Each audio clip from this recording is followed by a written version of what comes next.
Welcome back po sa Power Tonight with Elvira. Kung nagkaroon po kayo ng interest last week sa pinalabas namin tungkol sa kahalagahan ng misa, itutuloy po namin because I'm sure it stirred up a lot of your interest, no? Knowing ano bang dapat, anong hindi dapat matutuhan dito sa misa. At kasama ulit natin ngayon, wala iba kundi si Father Mar Balili, siya po ang chairperson ng Committee on Liturgy for the 51st International Eucharistic Congress na gagawin po sa Cebu sa year 2016. At magbabalik po ang Power Tonight with Elvira.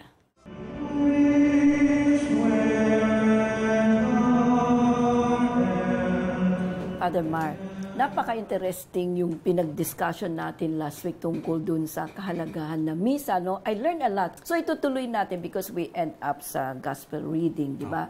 So yung importante na mga homily, kasi ang daming nagsabi, kaya ayaw na nila mag-attend ng mass kasi napaka-boring raw ang homily. Diba? So anong comment mo dito? Una sa lahat po, we have to go back. Ano po yung dahilan kung may homily? Yung homily po is an explanation ng mga readings. Okay. Bali yung first reading, Psalms, second reading, at saka Gospel. Okay. At paano ito i-connect sa buhay natin ngayon. Yes. So, yun ang kahalagahan ng homily. Pero mas maganda siguro po, for weekdays, kung pwede siguro 3 to 5 minutes lang po para hindi masyadong mahaba. At saka kung Sunday, siguro 8 to 10 minutes lang. No? Mahaba pa yun. I was informed 7 minutes lang Or dapat. 7 minutes, okay. no? So, maximum is 7 minutes, di ba? Kailangan every Mass may talagang homily. So at least makakonect yung mga tao.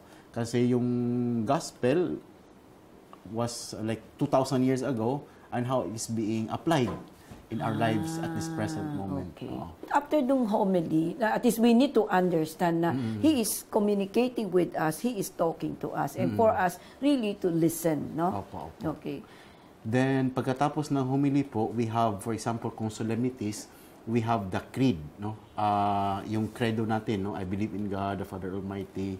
So, kailangan po yun. Pero dalawa pong klase. We have the Apostles' Creed and the Nicene-Constantinopolitan Creed.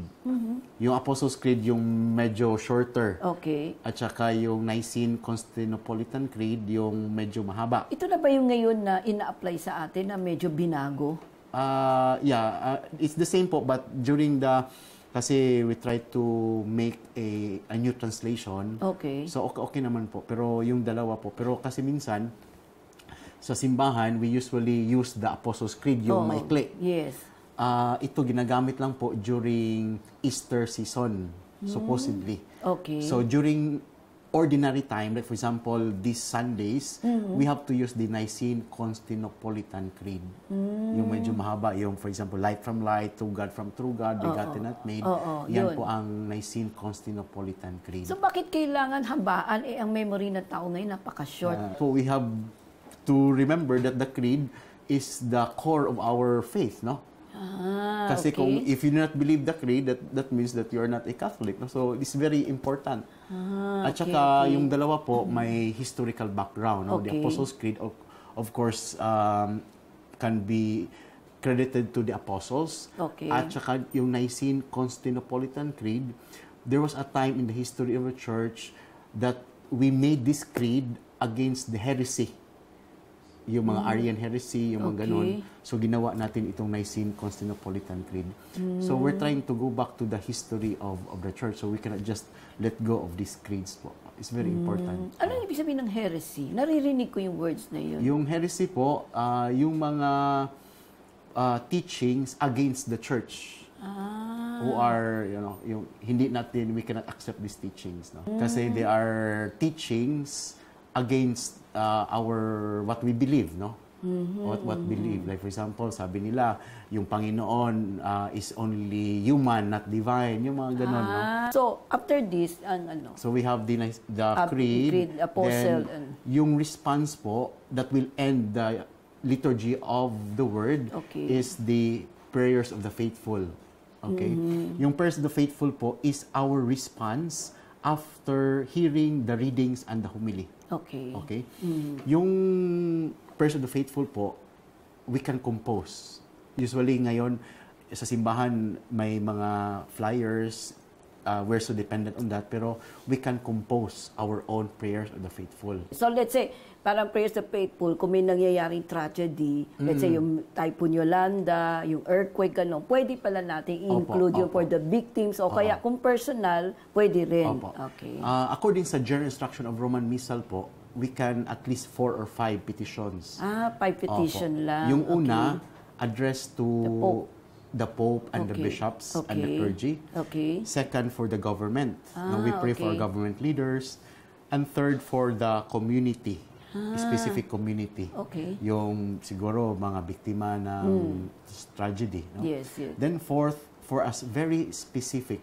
No? Very specific talaga. Concern ng church o concern ng churchgoer? Concern ng churchgoer. Okay. Then, lastly, we have for the souls in purgatory. So that ends yung liturgy of the word po. Okay. Pasok na tayo dun sa second part na Eucharistic Liturgy. celebration. Yung liturgy of the Eucharist. Yes, okay. Yung liturgy of the Eucharist po, nagsimula po yung preparation of the gifts, yung offertory. Okay. Ito ba, you can just appoint anybody to offer? Opo. Kasi yung offering po, offertory, ang nagdala are representatives of the people. Okay. Kasi anong history po nito? We can go back doon sa temple worship, no? Especially with the Old Testament. Yung mga tao pumunta ng temple, bringing with them yung pure animals, yung unblemished turtle doves, as a sign of their offering to God. Yung sa atin po, it's the fruits of our labor. According sa General Instruction of Roman Missal po, yung i-offer po are supposedly for the poor, for the support of the poor, Okay. and also for the support of the priests, no? Coming from the fruits of our labor. At saka anong binigay natin, hindi na natin kukunin ulit, no? Offering na yun offering na po natin for the church. Oo. Okay. So usually nag-offer tayo ng mga fruits, ng mga pagkain. Kung wala ito, that's why we also give our monetary assistance. So after that, yung pupunta tayo sa rubrics, no? Yung sa rubrics, we have the bread and the wine, and also mag-insenso na naman yung pare, no? Then single swings all around the table, and also towards the priest, yung acolyte will incense the priest. And that would be 3 swings. 3 swings Tatlo again. po yun And, for the priest. Then, pagkatapos sa pare, pupunta naman sa mga tao. 3 swings din po yun. 1, 2, and 3. Oo, nakikita ko maharap sa atin. So 3 swings po din yun. And that is according sa General Instruction of Roman Missal. So pag ginagano parang blessing yun sa tao, di ba? Opo. Bago tayo tumuloy, no? Kasi napansin, ano ba dapat mauna? Yung oil o yung water and wine? Sino dapat mauna sa pag-o-offering? Okay.